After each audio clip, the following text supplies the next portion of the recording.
नमस्कार दोस्तों, आज हम संज्ञा और सर्वनाम और विशेषण से संबंधित 25 प्रश्न इस वीडियो में देखेंगे। आप लोग सभी प्रश्न देखिए और अपना स्कोर चेक कीजिए कि आप लोग कितने सही कर पा रहे हैं। कमेंट बॉक्स में बताइएगा। यह class UP BEd entrance exam के लिए बहुत ही महत्वपूर्ण होने वाली है। इसके साथ ही साथ जिन भी एग्ज़ामों में इनसे रिलेटेड प्रश्न आते हैं या ये विषय दिए गए हैं, टॉपिक दिए गए हैं, उनके लिए भी बहुत ही इम्पोर्टेंट रहने वाली ये क्लास है। चलो अब हम लोग देखते हैं इस वीडियो में प्रश्नों को। तो सबसे पहला हमारा प्रश्न है, दिल्ली किस प्रकार की संज्ञा है? तो ऑप्शन ए है आपका जातिवाचक, ऑप्शन बी है आपका व्यक्तिवाचक, ऑप्शन सी है भाववाचक, ऑप्शन डी द्रव्यवाचक। इसका सही जवाब हो जाएगा हमारा ऑप्शन नंबर बी, यानी कि दिल्ली व्यक्तिवाचक संज्ञा है। इसके बाद हम देखेंगे प्रश्न नंबर 2, जल किस प्रकार की संज्ञा है? ऑप्शन ए है आपका जातिवाचक, ऑप्शन बी है द्रव्यवाचक, और ऑप्शन सी है भाववाचक, और ऑप्शन डी है व्यक्तिवाचक। तो इसका सही जवाब हो जाएगा हमारा ऑप्शन नंबर बी, यानी कि जल द्रव्यवाचक संज्ञा है। इसके बाद हम देखेंगे प्रश्न नंबर 3, स्वतंत्रता शब्द किस प्रकार की संज्ञा है? तो पहला ऑप्शन है आपका व्यक्तिवाचक, बी है आपका भाववाचक, सी है जातिवाचक और डी है द्रव्यवाचक। तो इसका सही जवाब हमारा हो जाएगा ऑप्शन नंबर बी, यानी कि स्वतंत्रता भाववाचक संज्ञा है। उसके बाद हम देखेंगे प्रश्न नंबर 3 के बाद 4 देखेंगे, चंद्रमा किस प्रकार की संज्ञा है? ऑप्शन एक है आपका जातिवाचक, ऑप्शन बी है व्यक्तिवाचक, ऑप्शन सी द्रव्यवाचक और डी है भाववाचक। तो इसका सही जवाब हो जाएगा हमारा ऑप्शन बी, यानी कि चंद्रमा भाववाचक संज्ञा है। इसके बाद हम देखेंगे अगला प्रश्न, प्रश्न नंबर 5, लोहा किस प्रकार की संज्ञा है? ऑप्शन ए है व्यक्तिवाचक, ऑप्शन बी जातिवाचक, ऑप्शन सी द्रव्यवाचक और ऑप्शन डी भाववाचक। तो इसका सही जवाब हो जाएगा हमारा द्रव्यवाचक। लोहा जो है द्रव्यवाचक संज्ञा है। उसके बाद हम प्रश्न नंबर 5 देखेंगे, पुस्तक किस प्रकार की संज्ञा है? ऑप्शन ए है जातिवाचक, ऑप्शन बी है आपका व्यक्तिवाचक और ऑप्शन सी है आपका द्रव्यवाचक और ऑप्शन डी है भाववाचक। तो इसका सही जवाब हो जाएगा हमारा पुस्तक जो है ये जातिवाचक संज्ञा है। इसके बाद हम देखेंगे प्रश्न नंबर 7, साहस शब्द किस प्रकार की संज्ञा है? तो ऑप्शन ए है आपका जातिवाचक, ऑप्शन बी भाववाचक, ऑप्शन सी व्यक्तिवाचक, ऑप्शन डी द्रव्यवाचक। तो इसका सही जवाब हो जाएगा हमारा ऑप्शन नंबर बी, यानी कि साहस जो है ये भाववाचक संज्ञा है। इसके बाद हम देखेंगे प्रश्न नंबर 8, रसोई कौन सी संज्ञा है? यानी कि रसोई जो है ये शब्द कौन सी संज्ञा के अंतर्गत आता है? ऑप्शन ए है आपका जातिवाचक संज्ञा के अंतर्गत, ऑप्शन बी व्यक्तिवाचक, ऑप्शन सी द्रव्यवाचक, ऑप्शन डी भाववाचक। तो इसका सही जवाब हमारा हो जाएगा प्रश्न नंबर 8 का ऑप्शन नंबर ए, यानी कि रसोई जातिवाचक संज्ञा है। इसके बाद हम देखेंगे प्रश्न नंबर 9, हवा किस प्रकार की संज्ञा है? तो ऑप्शन ए है आपका जातिवाचक, ऑप्शन बी है व्यक्तिवाचक, ऑप्शन सी द्रव्यवाचक, ऑप्शन डी है आपका भाववाचक।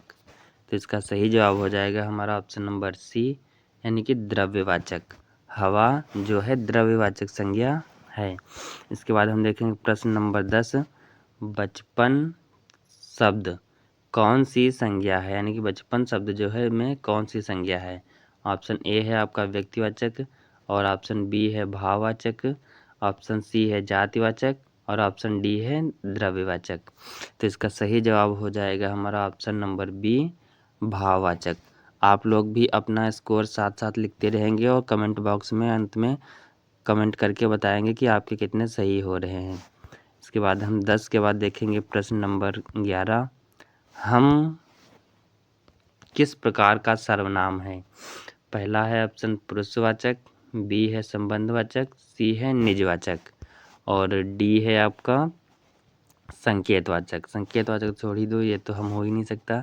इन तीनों में हमको बताना है कि हम पुरुषवाचक है कि संबंधवाचक है कि निजवाचक है। तो इसका सही जवाब हो जाएगा हमारा ऑप्शन नंबर ए, हम पुरुषवाचक सर्वनाम है। इसके बाद हम देखेंगे प्रश्न नंबर 12। आप किस पुरुषवाचक सर्वनाम में आता है? तो ऑप्शन ए है आपका उत्तम पुरुष, बी है मध्यम पुरुष, सी है अन्य पुरुष और डी है विशेषण। तो आप जो है ये मध्यम पुरुष के अंतर्गत आता है, यानी कि ऑप्शन नंबर हमारा बी बिल्कुल सही है। इसके बाद हम 12 के बाद देखेंगे प्रश्न नंबर 13। जिसने और जो किस प्रकार के सर्वनाम हैं? ऑप्शन ए है आपका संबंधवाचक, बी है प्रश्नवाचक, सी है निजवाचक, डी है पुरुषवाचक। तो इसका सही जवाब हमारा हो जाएगा जिसने और जो, ये हमारे संबंधवाचक सर्वनाम के अंतर्गत आते हैं। 13 के बाद हम देखेंगे प्रश्न नंबर 14। वह और वे किस प्रकार के सर्वनाम हैं? ऑप्शन ए है पुरुषवाचक और ऑप्शन बी है आपका संबंधवाचक, ऑप्शन सी है संकेतवाचक और डी है निजवाचक। यानी कि हमको बताना है वह और वे किस प्रकार के सर्वनाम हैं। तो वह और वे ये हमारे इनका सही जवाब हो जाएगा ऑप्शन नंबर सी, यानी कि ये संकेतवाचक सर्वनाम हैं। इसके बाद हम प्रश्न नंबर 15 देखेंगे। मुझे और तुम्हें किस प्रकार के सर्वनाम हैं? ऑप्शन ए है आपका पुरुषवाचक, बी है संबंधवाचक, सी है निजवाचक, डी है संकेतवाचक। तो मुझे और तुम्हें ये हमारे हो जाएंगे पुरुषवाचक सर्वनाम, यानी कि ऑप्शन नंबर हमारा 1 बिल्कुल सही है इसका। इसके बाद हम 15 के बाद देखेंगे प्रश्न नंबर 16। जिसका और जिसकी किस प्रकार के सर्वनाम हैं? तो ऑप्शन ए है आपका संबंधवाचक, बी है पुरुषवाचक, सी है संकेतवाचक और डी है निजवाचक। तो जिसका और जिसकी ये हमारे संबंधवाचक सर्वनाम हो जाएंगे, यानी कि ऑप्शन नंबर ए हमारा बिल्कुल सही है। इसके बाद हम देखेंगे प्रश्न नंबर 17। कुछ लोग में कुछ जो है ये कौन सा सर्वनाम है? तो ऑप्शन ए है पुरुषवाचक सर्वनाम है, बी संबंधवाचक, सी है अनिश्चितवाचक, डी है निजवाचक। तो इसका सही जवाब हमारा हो जाएगा ऑप्शन नंबर सी, यानी कि अनिश्चितवाचक सर्वनाम है कुछ। इसके बाद हम देखेंगे प्रश्न नंबर 18। स्वयं शब्द किस प्रकार का सर्वनाम है? तो ऑप्शन ए है आपका निजवाचक, बी है प्रश्नवाचक, सी है संबंधवाचक, डी है संकेतवाचक। तो इसका सही जवाब हमारा हो जाएगा स्वयं जो है ये निजवाचक सर्वनाम है, यानी कि ऑप्शन नंबर ए बिल्कुल सही है। उसके बाद हम प्रश्न नंबर 19 देखेंगे। किसका और कितने कौन से सर्वनाम हैं? ऑप्शन ए है आपका संबंधवाचक, बी है पुरुषवाचक, सी है प्रश्नवाचक, डी है निजवाचक। जैसा कि शब्दों से ही पता चल रहा है प्रश्नवाचक हैं, तो इसलिए इसका ऑप्शन नंबर बी हमारा सी बिल्कुल सही हो जाएगा। किसका और किसने कितने प्रश्नवाचक सर्वनाम हैं।